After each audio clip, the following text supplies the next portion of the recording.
Gran Casino de Ceuta les ofrece La Voz del Faro.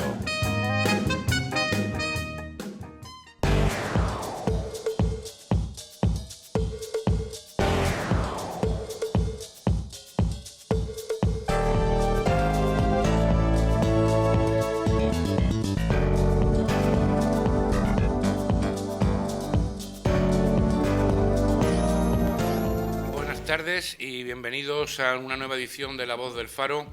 Hoy tenemos como invitado al presidente de la Autoridad Portuaria de Ceuta, don José Torrado. Señor Torrado, buenas tardes. Hola, muy buenas tardes, Luis. Vamos a hablar lógicamente del puerto, de donde usted manda. Bueno, Usted es presidente. Bueno, sabes que ese concepto no me gusta, pero lo que hay que hacer son cumplir objetivos y hacer cosas. ¿Cómo está de salud ahora mismo el puerto de nuestra ciudad?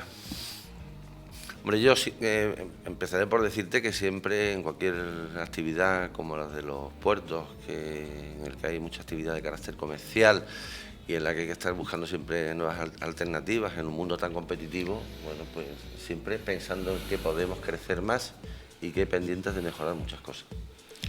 Sin perjuicio de eso, atenderé tu pregunta y te diré, bueno, que a nivel de los datos que el otro día salieron reflejados en algún medio de comunicación, creo que fue en el vuestro, que los datos que reflejabais no eran de la autoridad portuaria, sino los que salen como conclusión en el ente público Puertos del Estado, después de haberse remitidos por la autoridad portuaria. Veréis que ha crecido sobre todo en la actividad del movimiento de mercancías y esos productos pues de las innumerables empresas que se han instalado en el recinto portuario, que han generado, pues por un lado, mejorar el tráfico y por otro lado, indudablemente, favorecer también el crecimiento de empleo.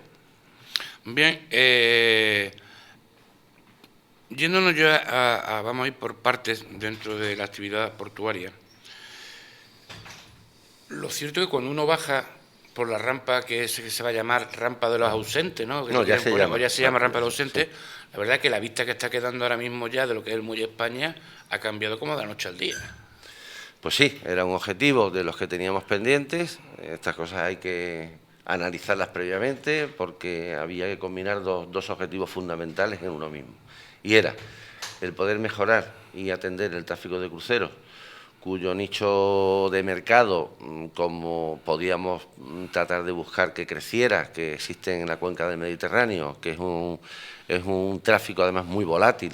Sin entrar en muchos detalles, todo el mundo conoce que por tensiones que ha habido en ese área se mueven 378.000 camas en el número de cruceros existentes y hoy en día bueno, pues ha crecido mucho más Italia, España, Croacia, Grecia, Rumanía, ha descendido, como sabéis, en otros sitios como Egipto, como Túnez, y tenemos que tratar de recoger ese tráfico. ¿Qué tipo de barcos operan en esa zona? Buques de mayor desplazamiento, de mayor envergadura. Por tanto, o el puerto mejoraba sus infraestructuras o no podía atender a los clientes que podíamos tener, que se ha visto que ya han empezado a venir, y para eso había que contar con un muelle adecuado para ello.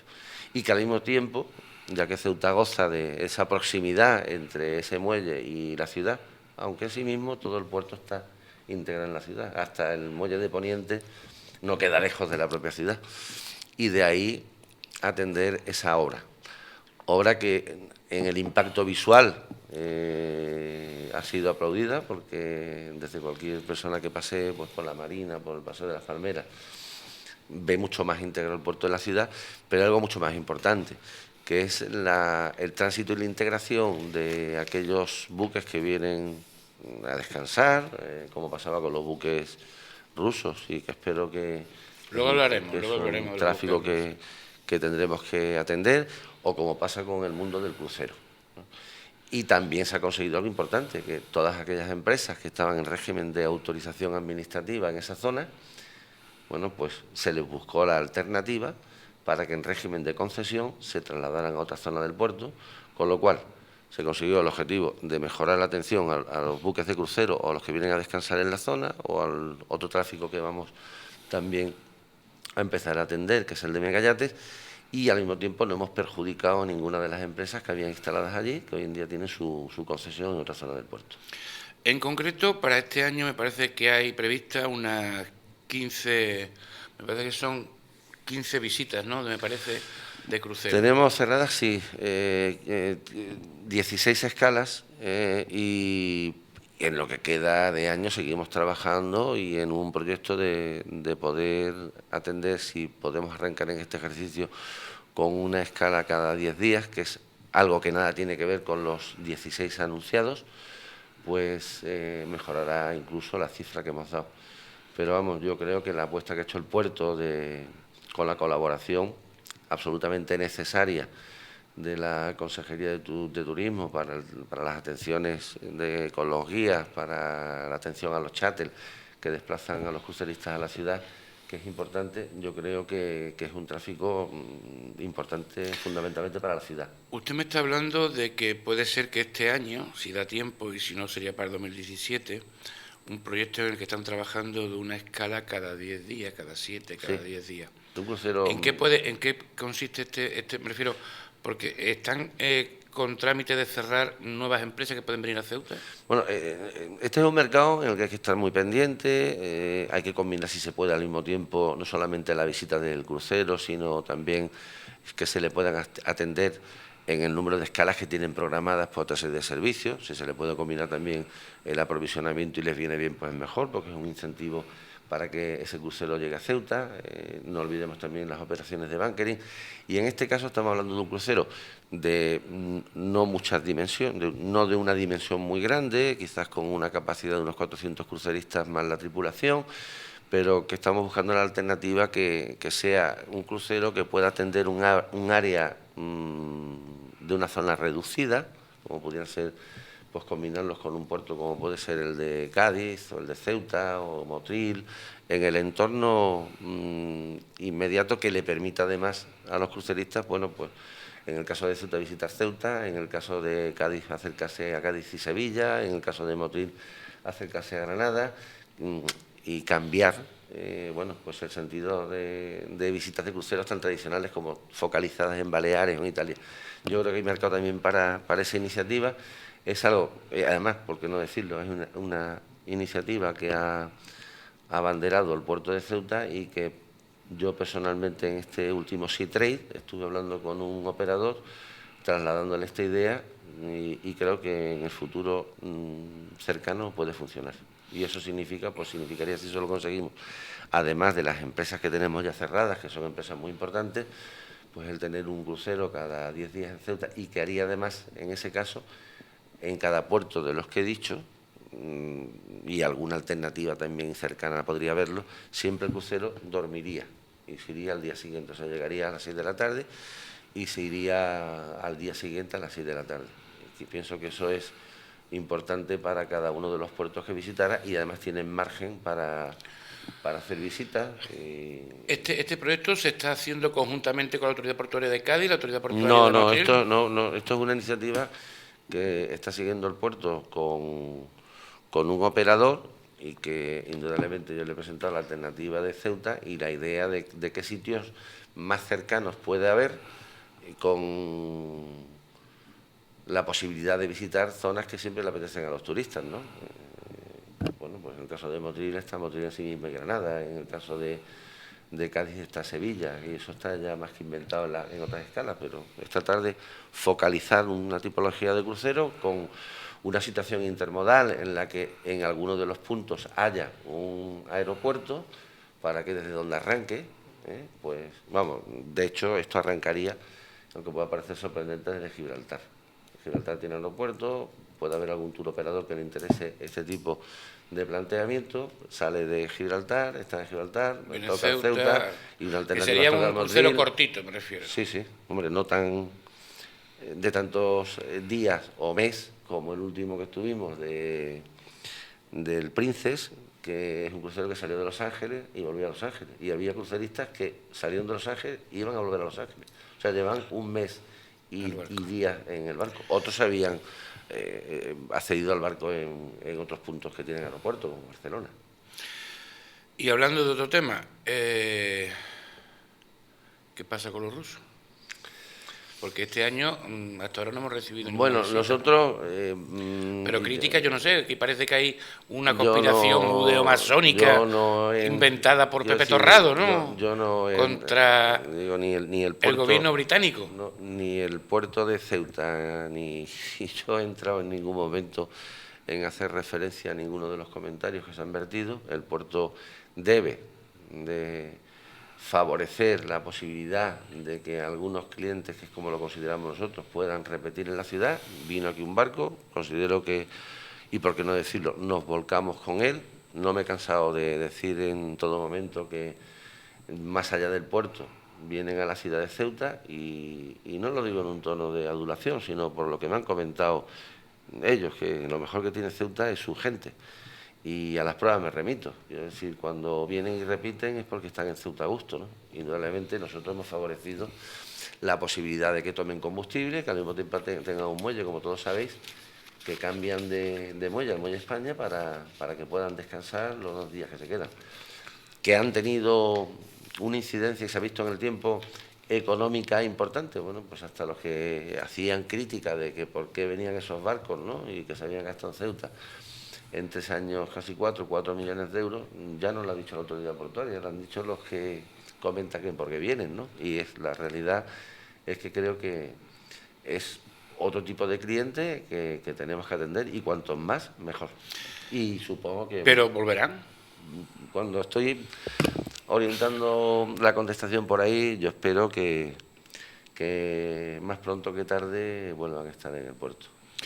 Bien, habla usted también de que ahora mismo están ya en condiciones de atender otro nicho de clientes, que son los megayates. Aquí ha habido momentos Puntuales. que han habido megayates.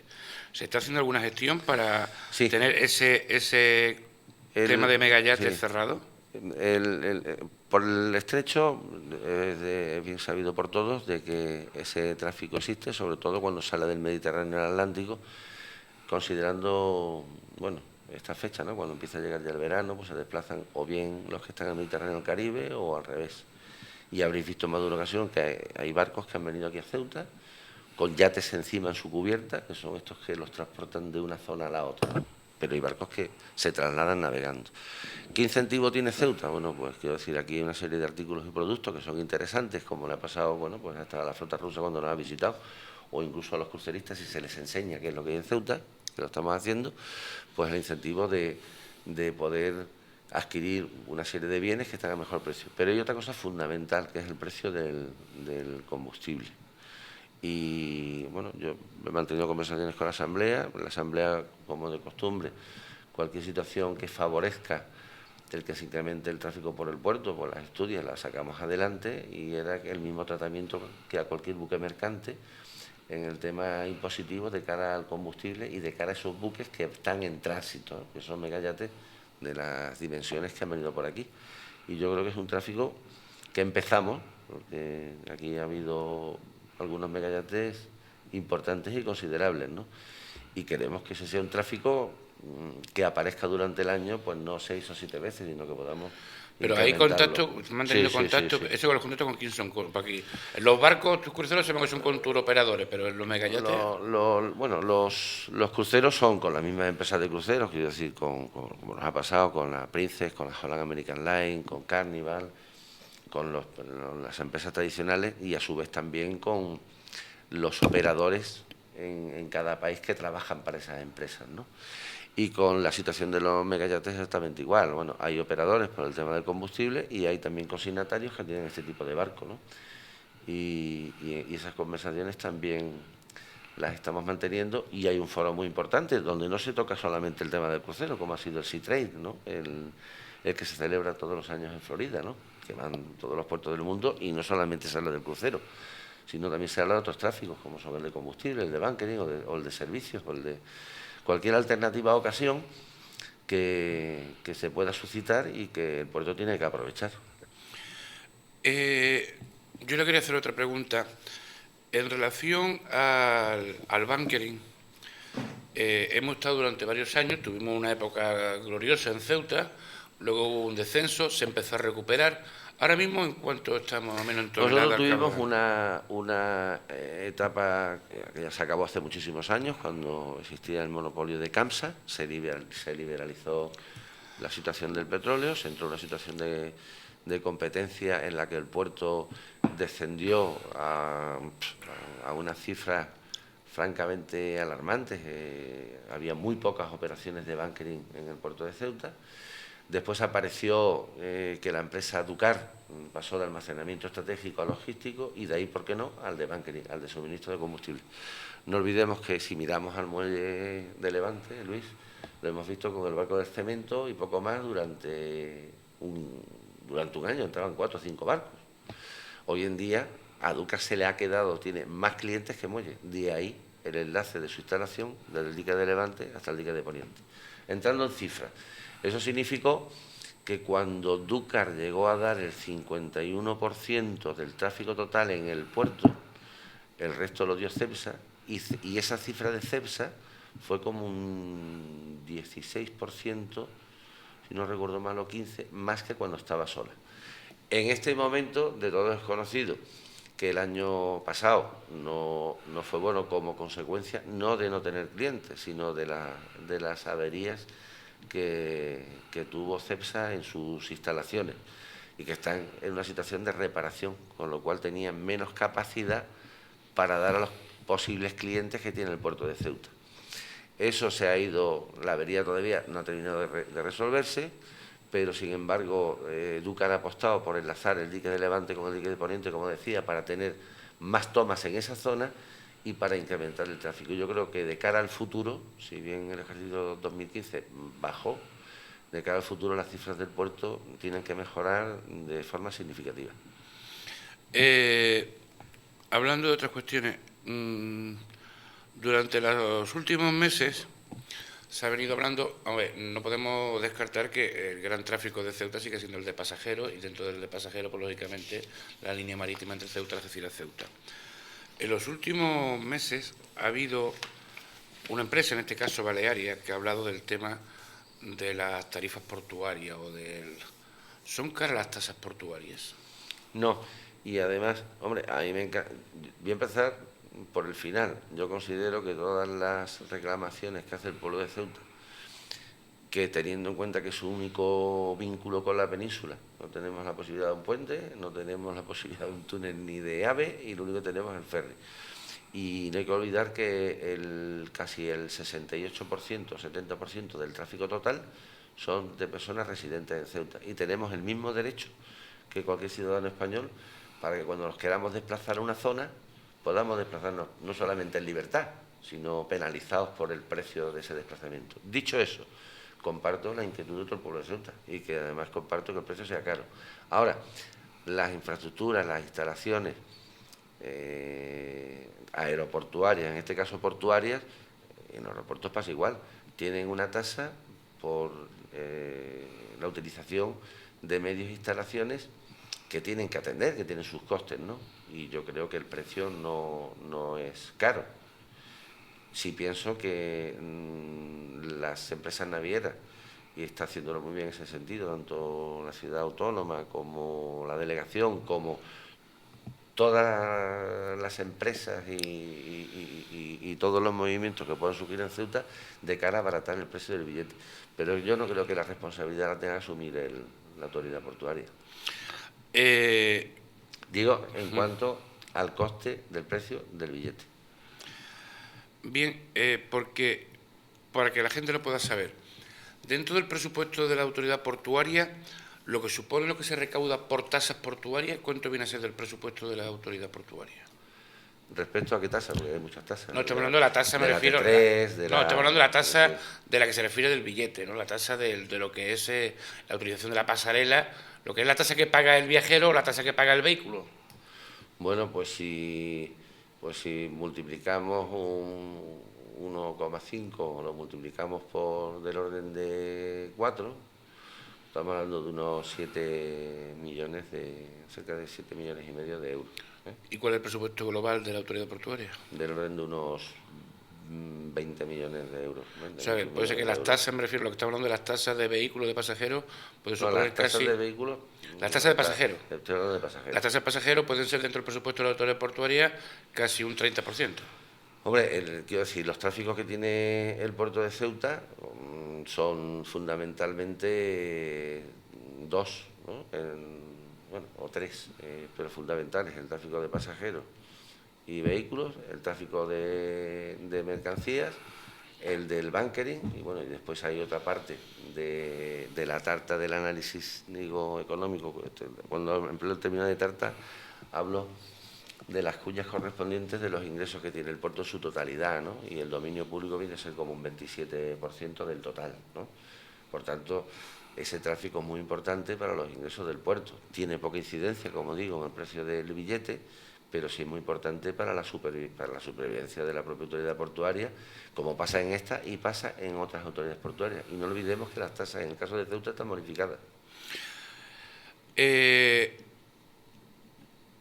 Tenemos desde, no sé si la primera piedra se puso 2001, 2002, tenemos la ampliación de la zona del puerto, allí en el muelle de Poniente, y se ha hablado muchas veces de que las empresas petrolíferas, Cepsa, Dúcar, habían pedido allí una zona. Hay otra empresa también de vehículos que quería hacer allí también una cuestión de tráfico de vehículos. ¿Cómo está el tema?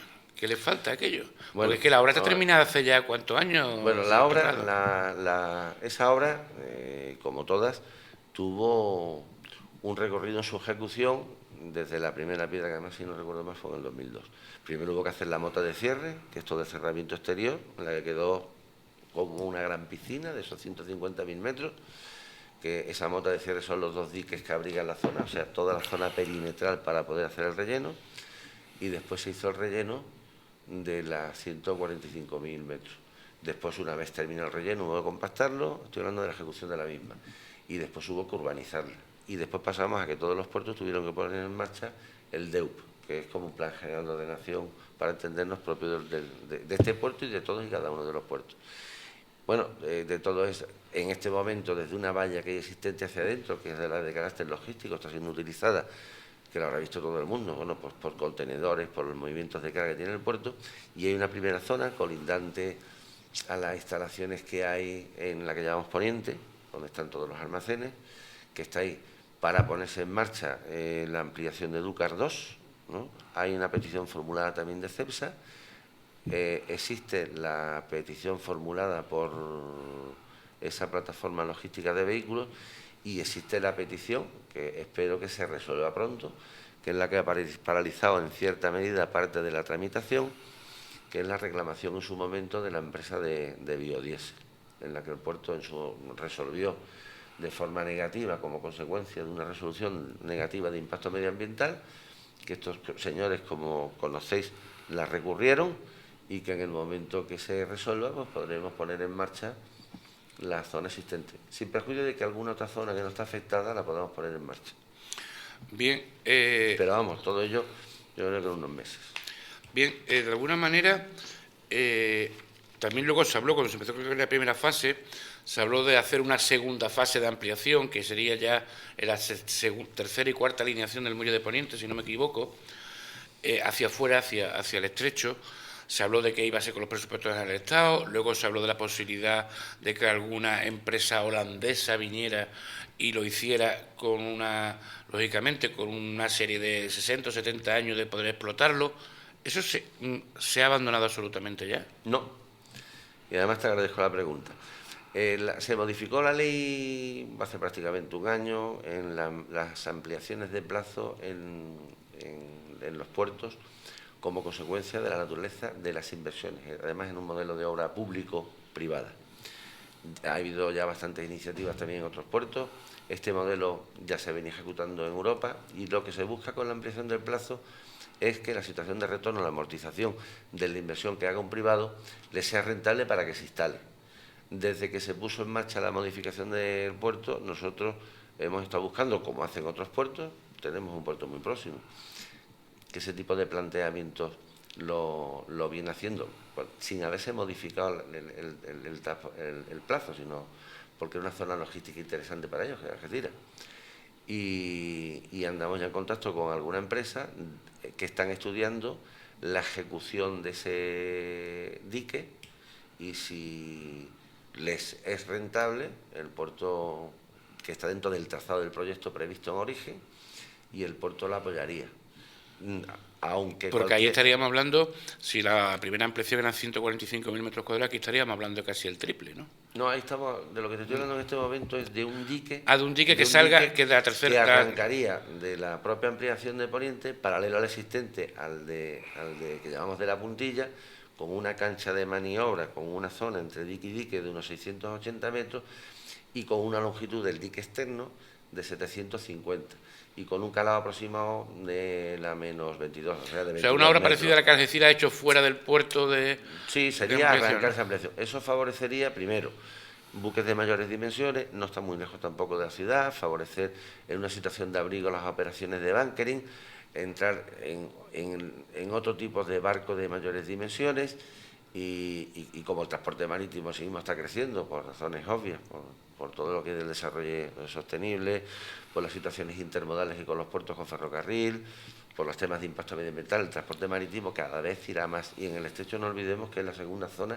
de mayor tráfico del mundo, después de Malaca en Singapur, y creo que esta alternativa, de cualquier forma, ¿cuál es el procedimiento administrativo? Cualquier empresa, tú estudias un proyecto, te presentas y se te ha ocurrido la idea, y aún así te tienes que ver sometido después a un concurso de competencia de proyecto. Es decir, si durante la información pública cualquier otra empresa del mundo, cualquier otra, ve la naturaleza de este proyecto y le interesa, la ley prevé de que... O sea, esto sería que si hay una empresa interesada, vendría, presentaría su proyecto. Sí. Entonces, a partir de ahí se inicia un procedimiento administrativo, Sí.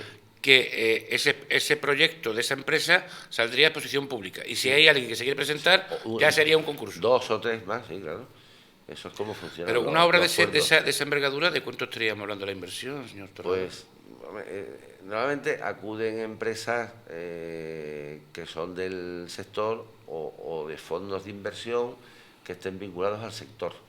Y estamos hablando de una obra que podría estar entre los 55 o 65 millones de euros, con un título concesional de 50 años mínimo que prevé la ley, y esa ha sido la iniciativa de favorecer en todos los puertos, la iniciativa privada, en la que el titular de la concesión tenga tiempo para amortizar la inversión y le salga los números. No nos queda mucho tiempo, nos quedan 7 o 8 minutos y todavía nos quedan unos temas por abordar.